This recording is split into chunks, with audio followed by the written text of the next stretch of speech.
You are listening to the So Now What podcast with Lana Manikowski, episode number 46. So now what? These three words raced through my mind time and time again during my journey through fertility treatments. I tried desperately to have a child, but never was able. I yearned for a community to join that could understand my struggles. I couldn't find one, so I created one with the So Now What podcast. I love that you found us. Hello, beautiful people. Welcome back to another episode of the So Now What podcast. I want to know if you think my sound sounds better this week because I have been really not happy with the quality of my sound on the podcast since we moved to our new place, and I'm working on a solution every week. So I want to know if this sounds better to you than previous episodes. Would you do me a huge favor and send me a DM on Instagram and let me know what you think, if this sounds better to you, because there's nothing that irritates me more than janky sound on a podcast.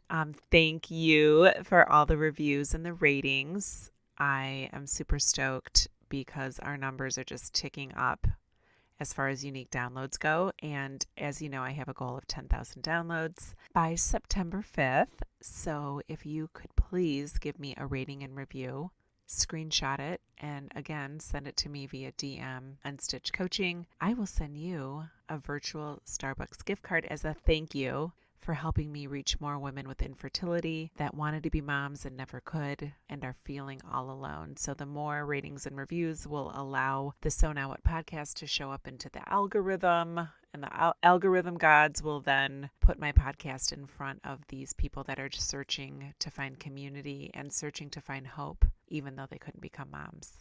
So this week's episode, I'm going to talk to you about how we fight for thoughts that don't feel good to us.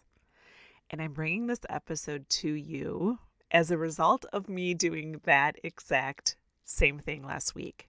Let me tell you a little bit about what I mean by fighting for thoughts. So many of us have had a past that did not go as we had planned and maybe as we dreamed and hoped for. And we were commonly feeling defeated or feeling like we were helpless in a circumstance of going through IVF and doing all the things that our protocols asked of us, our doctors asked of us, and we couldn't become moms. So if you listen to this podcast and you are attracted to what I teach every week on the podcast, you are probably like I was, somebody who thought I was not lucky. I had bad luck. Things don't work out for me. Everyone else has it, but I don't. These were beliefs that I had about myself that I accumulated probably even way before my IVF treatments and my diagnosis of infertility. But when things go wrong and things don't go as they planned, they're so easy to reach out and grab. It's so easy to walk around like the walking wounded and say, I am so not lucky. This is the worst day of my life. I have terrible luck. And that is just because we're used to it. Our brain has over 60,000 thoughts a day. And when you've been conditioned to tell yourself those types of things, it's pretty common to not want to think great things about your life when things don't go as you planned. So I'm going to tell you a little bit about how this episode came about when last week I had a super crazy day, so much going on. As per usual, go into my parking garage, get in my car, push the button, but this time my car did not start. I mean, this thing did not even chirp. It was like bone dead. I had places to go and things to do, but how could I get there because this car was not going anywhere until I got it towed somewhere or got jumper cables or something that was just way too much for me to process. So we got it all figured out. Thank goodness my husband works the late shift on Thursdays, so he was there to help me troubleshoot and figure out how to get my car put in the right position so that someone could get in there with jumper cables. I got it taken over to the dealership. They had me in and out, and everything worked out perfectly. It was just a battery. I needed a brand new one. Was back in my car within a couple hours. And from an outsider's perspective, I mean, truly, if you're going to have your car not start, it couldn't have been a better outcome. And things just worked in sequence and worked in flow. But as the day went on and I was talking to a couple friends and telling them like, oh my God, I had the worst day. Like my car wouldn't start. And I mean, could you believe it? I had this going on and that going on. And I mean, my battery is dead. I'm already put an order. I'm buying a new car. Finally, I'm getting a new car. I've been driving my current car since 2015. I ordered a new car.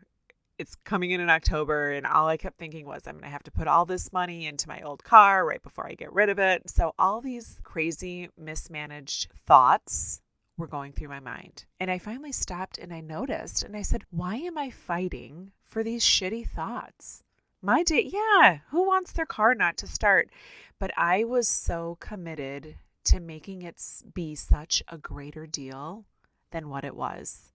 I mean, you would have thought that my car blew up on the side of the expressway and I was stranded there for 8 hours by the way I was talking about it. And it made me realize how often our minds like to lead us in a place that seems dramatic, in a place that seems like we have the worst luck and I can't believe this happened to me and how horrible and woe is me. And I literally stopped myself and I said out loud, why am I fighting for these thoughts? Why am I fighting to feel stressed out about something that worked out just fine? I was in my car. I didn't miss too much of my day. Anything that needed to get done got done. But my brain was so fighting for me to believe that my day was awful and that I had the worst luck and that nothing works out right for me. But that simply was not true. So I really want you to think about, what are you fighting for to believe about yourself? Do things go okay and pretty well in your life, but you get focused on this thing or this mishap or this hiccup in your day, and you are allowing that to define your whole life and to classify yourself as someone who's not lucky or somebody who does not have good things happen to them. And if you are, there's nothing wrong with you for doing that. I'm just showing you an opportunity that I took in my own life. Somebody who does regular thought work and somebody who does work on analyzing their beliefs and analyzing the thoughts that come up for them. And I want you to start thinking about what thoughts you want to fight for in your life. Because I felt like I was really fighting to have crappy thoughts about my day and about myself and about my luck. And it is not true. Yes, certain things did not go as I planned. But for me to say that I had the worst day of my life or that I have the worst luck, I mean, I just decided that those were not thoughts or beliefs that are worth fighting for in my life. And noticing them and recognizing that I had them was all I needed to do. So I'd like to offer that to you to decide next time things don't go as you've planned, or when one small hiccup happens in your life, are you creating a belief that your life just never works out right and that the worst things always happen to you? And if you are, just notice them and stop and ask yourself one simple question. Is that really true? And offering yourself an opportunity to sit with yourself and sit with the answer and listen to yourself say, well, maybe not. Maybe it's not always true that I have bad luck. And maybe it's not always true that things never go right for me.